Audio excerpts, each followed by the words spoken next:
নির্বাচন নিয়ে ষড়যন্ত্র করছে গুপ্তরা, জনগণকে বিভ্রান্ত করতে দিচ্ছে বায়বীয় প্রতিশ্রুতি। অভিযোগ তারেক রহমানের। ভেঙে চুরে শেষ হওয়া দেশ পুনর্গঠনের অঙ্গীকার। হেরে যাওয়ার ভয়ে নির্বাচন হাইজ্যাকের চেষ্টায় একটি দল, অভিযোগ জামায়াত আমিরের। কেন্দ্রে মোবাইল ফোন না নেওয়ার নির্দেশনা প্রত্যাহারের আলটিমেটাম 11 দলীয় ঐক্যের। প্রচারণার শেষ দিনে বিরামহীন ব্যস্ততা, নকল সিল ও বোরকা বানানোর হিড়িকে ভোট নিয়ে জনমনের শঙ্কা দেখছে বিএনপি। সহিংসতা, হুমকির ঘটনায় উদ্বেগ জামায়াতের। নির্বাচনে অতীতের মতো ব্যবহৃত হবে না পুলিশ, নিরপেক্ষ ভূমিকা পালন করে উদাহরণ তৈরির ঘোষণা। সন্ত্রাসীরা চাপ তৈরি করলেও সাহসের সঙ্গে দায়িত্ব পালন করবে আনসার। এবং বিচার বহির্ভূত হত্যার পর র্যাব কর্মকর্তা পেতেন 10,000 টাকা। ট্রাইব্যুনালে সাবেক সেনাপ্রধান ইকবাল করিম ভূঁইয়া। গুম খুনের অভিযোগে ডিজিএফআইও বিলুপ্তি দাবি করে সবাইকে সতর্ক থাকার আহ্বান জানিয়েছেন বিএনপি চেয়ারম্যান তারেক রহমান। তিনি বলেন, স্বৈরাচারের হাতে ভেঙে চুরে শেষ হওয়া দেশকে পুনর্গঠন করবে বিএনপি। রাজধানীতে নির্বাচনী জনসভায় তিনি বলেন, অতীত অভিজ্ঞতাকে কাজে লাগিয়ে সবার জীবনমান উন্নয়ন করবে বিএনপি। মিজানুর রহমানের ক্যামেরায় আহমেদ সালেহিনের রিপোর্ট।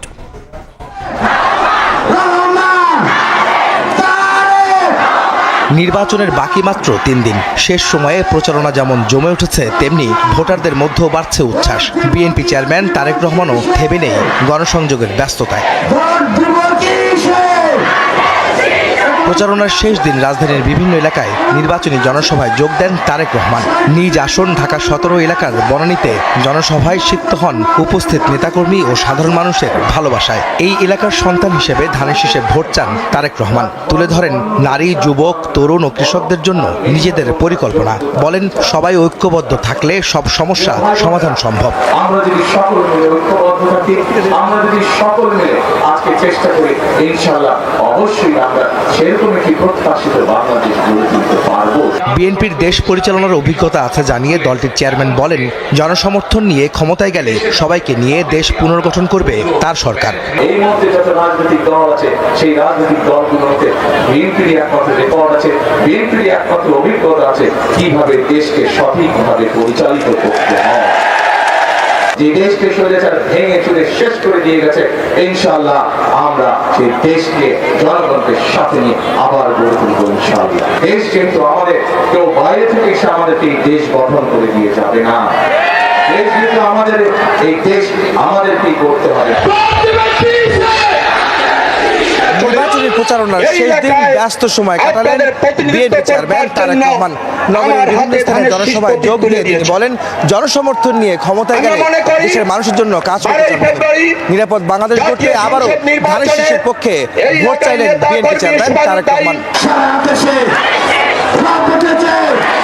রাজধানীর কলাবাগান মাঠে ঢাকা 10 আসনের প্রার্থী শেখ রবিউল আলম রবির নির্বাচনী জনসভায় যোগ দেন বিএনপি চেয়ারম্যান। এ সময় তার পক্ষে এলাকাবাসীর কাছে ধানের শীষে ভোট চান তারেক রহমান।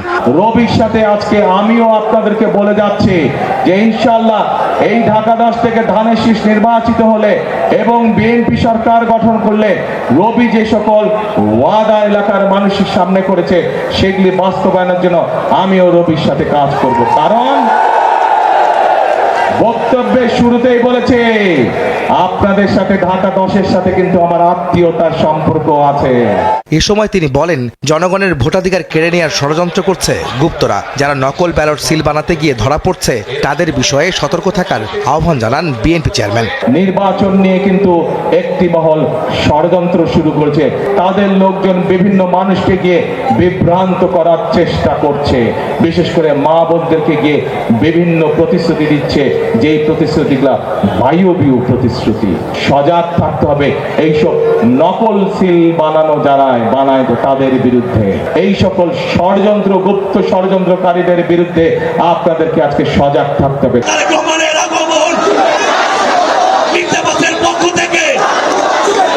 পরে নগরীর পীরজঙ্গি মাজার রোডে ঢাকা 8 আসনের প্রার্থী মির্জা আব্বাসের পক্ষে নির্বাচনী জনসভায় অংশ নিয়ে তারেক রহমান বলেন, হাততালি পাওয়ার জন্য অনেকে বড় বড় কথা বললেও বিএনপি ছাড়া কোনো দলেরই নির্দিষ্ট কোনো পরিকল্পনা নেই। বক্তৃতার মঞ্চে অনেকেই অনেক বড় বড় কথা বলতে পারে, হাততালি পাওয়ার জন্য, হাততালি দেওয়ার জন্য সুন্দর কথা বলা অনেক সহজ কাজ, দেশ চালানো এত সহজ কাজ নয়।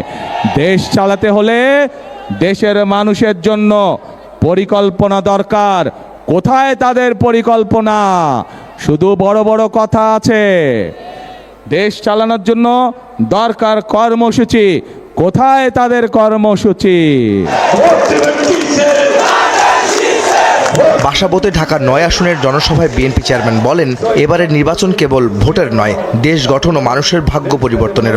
বাংলাদেশের মানুষের প্রত্যাশিত দেশে আমাদেরকে গড়ে তুলতে হবে এবং সেটি যদি করতে হয় তাহলে সঠিক দলকে বাছাই করতে হবে। কোন সেই সঠিক দল? ধানের শীষ। দিনভর রাজধানীতে আরো বেশ কয়েকটি স্থানে নির্বাচনী জনসভায় যোগ দিবেন বিএনপি চেয়ারম্যান তারেক রহমান। এই এলাকার মানুষ আহমেদ সালেহিন। মোবাইল না নেয়ার নির্দেশনা প্রত্যাহার না করলে কাল নির্বাচন কমিশন ঘেরাওয়ের হুঁশিয়ারি দিয়েছেন এনসিপি আহ্বায়ক নাহিদ ইসলাম। অপরাধের বৈধতা দিতেই নির্বাচন কমিশন ইন্টারনেট বন্ধের মতো অন্ধকার পথে হাঁটছে বলে অভিযোগ করেছেন জামায়াত ইসলামের আমির ডাক্তার শফিকুর রহমান। দুপুরে মোহাম্মদপুরে 11 দলীয় ঐক্য নির্বাচনী জনসভায় তিনি বলেন, ভোটে হেরে যাওয়ার ভয়ে নির্বাচন হাইজ্যাক করার চেষ্টা করছে একটি পক্ষ। নির্বাচনী প্রচারণার শেষ দিনে সকাল থেকেই ব্যস্ত 11 দলীয় ঐক্যের শীর্ষ নেতারা। রাজধানীর মোহাম্মদপুরে জনসভায় অংশ নেন জামায়াত আমির ডাক্তার শফিকুর রহমান, এনসিপির আহ্বায়ক নাহিদ ইসলাম। এ সময় স্লোগানে স্লোগানে উত্তাল হয়ে ওঠে মোহাম্মদপুর ঈদগাহ মাঠ। বিশেষ অতিথির বক্তব্যে নাহিদ ইসলাম হুঁশিয়ারি দেন নির্বাচন কমিশনকে। বলেন, 400 গজের মধ্যে মোবাইল নিতে নিষেধাজ্ঞার বিজ্ঞপ্তি পরিবর্তন না করলে মঙ্গলবার কমিশন ঘেরাও করা হবে। ইলেকশন কমিশন একটা বিজ্ঞপ্তি দিয়ে বলেছে ভোট কেন্দ্রের 400 গজের আওতায় নাকি মোবাইল নিয়ে ঢুকতে পারবে না। কার প্ল্যান, কার পরিকল্পনা মোতাবেক ইলেকশন কমিশন কাজ করছে এটা জনগণের সামনে স্পষ্ট হচ্ছে। আমরা হুঁশিয়ারি দিচ্ছি, আজকে সন্ধ্যার মধ্যে দিনের আলো থাকতে থাকতে এই বিধিবিধান পরিবর্তন করেন, আগামীকাল না হলে ইলেকশন কমিশন ঘেরাও হবে। জনসভায় প্রধান অতিথির বক্তব্য রাখেন জামায়াত আমির ডাক্তার শফিকুর রহমান। তার অভিযোগ, অপরাধের বৈধতা দিতেই ইন্টারনেট বন্ধের মতো একই পথে হাঁটছে নির্বাচন কমিশন। ভয় পেয়ে চোরা পথে এগুলে প্রতিহত করার হুঁশিয়ারিও দেন জামায়াত আমির। অন্যায়ের বিরুদ্ধে, ফ্যাসিবাদের বিরুদ্ধে জুলাইতে যখন আন্দোলন শুরু হয় তখনও কিন্তু ইন্টারনেট কেড়ে নেওয়া হয়েছিল, যাতে অপরাধ গোপন করা যায়, যাতে খুনকে বৈধতা দেওয়া যায়। আবার আমরা দেখতে পাচ্ছি কার ইশারায় কেন একই অন্ধকার গলিপথে আমাদের নির্বাচন কমিশন হাঁটার চেষ্টা করছে। এই প্রজ্ঞাপন প্রত্যাহার করে জনগণকে স্পষ্ট বার্তা দেওয়া না হয় আগামীকাল নির্বাচন নয়, নির্বাচনী প্রক্রিয়া ভণ্ডুল করার জন্য যারা জটিলতা সৃষ্টি করছে তাদের বিরুদ্ধে আমাদের আন্দোলন শুরু হবে। একটি পক্ষ নির্বাচনে হেরে যাওয়ার ভয়ে নির্বাচন হাইজ্যাক করার চেষ্টা করছে বলেও অভিযোগ করেন জামায়াত আমির। একটা পক্ষ, একটা মহল নির্বাচনে হেরে যাওয়ার ভয়ে তারা একবারেই হতাশ হয়ে পড়েছে এবং হতাশা থেকে তারা এখন চূড়াই পথে নির্বাচনকে হাইজ্যাক করার চিন্তা করছে। গুন্ডাদেরকে লেলিয়ে দেওয়া হচ্ছে, অস্ত্রের ভান্ডার গড়ে তোলা হয়েছে, ভোট কেন্দ্র অন্যায়ভাবে দখল করে মানুষের ভোট কেড়ে নেওয়ার পায়তারা করা হচ্ছে। আমরা স্পষ্টভাবে বলে দিচ্ছি, জুলাই যোদ্ধারা ঘুমিয়ে পড়ে নাই। সরকারের কিছু আমলা, কিছু সচিব, কিছু অসৎ লোক এখনো দলবাজি করছেন, বিভিন্ন জায়গায় বিভিন্ন ক্যান্ডিডেটকে জিতিয়ে আনার চেষ্টা করছেন। ক্যান্ডিডেট জিতবে বা পরাজিত হবে সেটা জনগণের ভোটে। আপনি কি, আপনাকে কে এই দায়িত্ব দিয়েছে? মনে রাখবেন, ক্ষমা বারবার পাবেন না। অপরাধ করে অতীতে ক্ষমা পেয়েছেন, আগামীতে সেই ক্ষমা করা হবে না। সভাপতির বক্তব্যে ঢাকা 13 আসনের প্রার্থী ও বাংলাদেশ খেলাফত মজলিসের আমির মামুনুল হক বলেন, নির্বাচিত হলে মোহাম্মদপুর থেকে সন্ত্রাস ও চাঁদাবাজি নির্মূল করবেন তিনি। নির্বাচনের দিন প্রশাসনকে নিরপেক্ষ থাকার আহ্বান জানিয়ে বিএনপি প্রার্থীরা বলছেন, নকল সিল ও বোরকা বানানোর হিড়িকে ভোট নিয়ে জনমনের শঙ্কা তৈরি হয়েছে। শেষ সময়েও আচরণবিধির লঙ্ঘন হলেও প্রশাসন নির্বিকার বলে অভিযোগ করেছে জামায়াত। দাঁড়িপাল্লার প্রার্থীরা বলছেন, সারা দেশে সহিংসতা ও হুমকির ঘটনায় এখনও উদ্বেগ কাটেনি।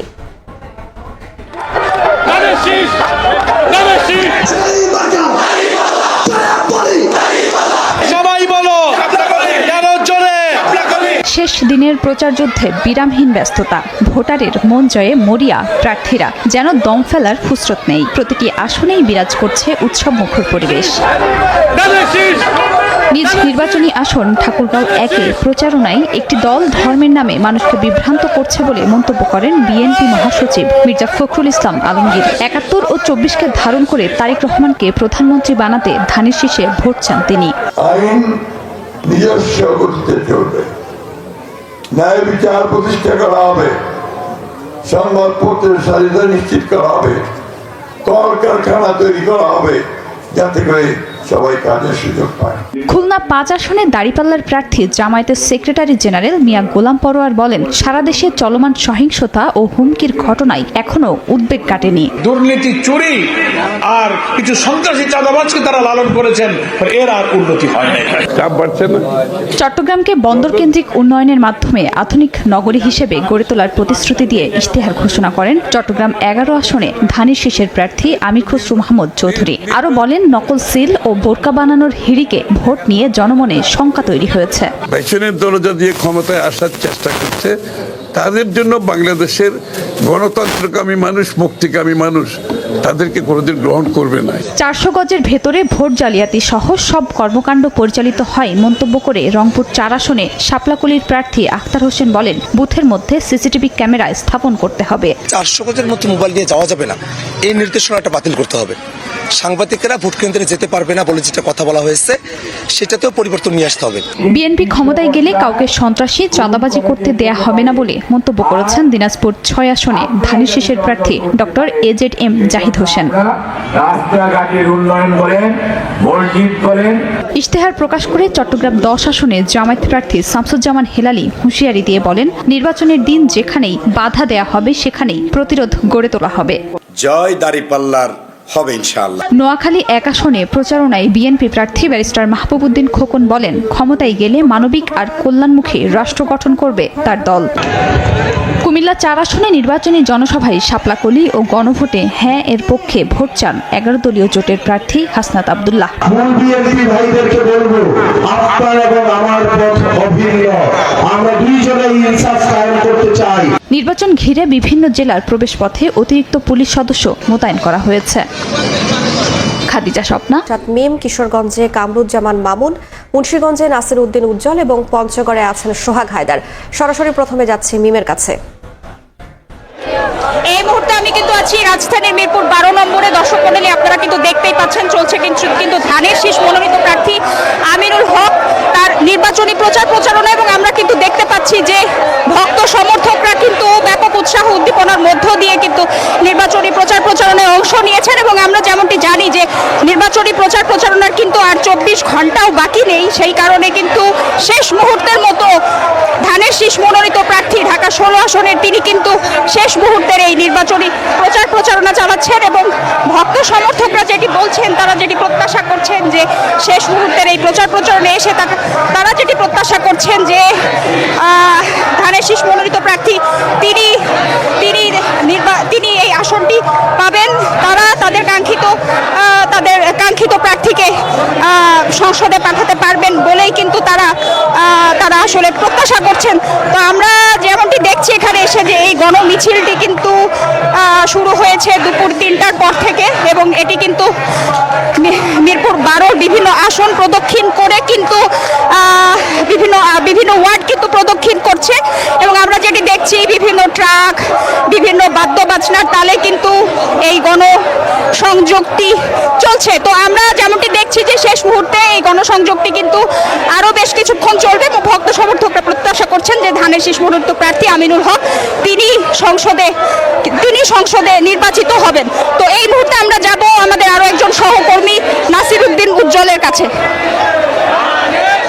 মেঘনা নদীতে বিচ্ছিন্ন করে দেওয়া সেই গজারিয়া আর মুন্সিগঞ্জে যে মৈত্রী হিসাবে মুন্সিগঞ্জ 3 আসন, সেই আসনে কিন্তু এবার 11 দলীয় জোটের প্রার্থী হিসাবে খেলাফত মজলিসের রিকশা প্রতীক নিয়ে নুরুল হোসেন নুরানি তিনি কিন্তু পুরো তার নির্বাচনী এলাকা চষে বেড়াচ্ছেন।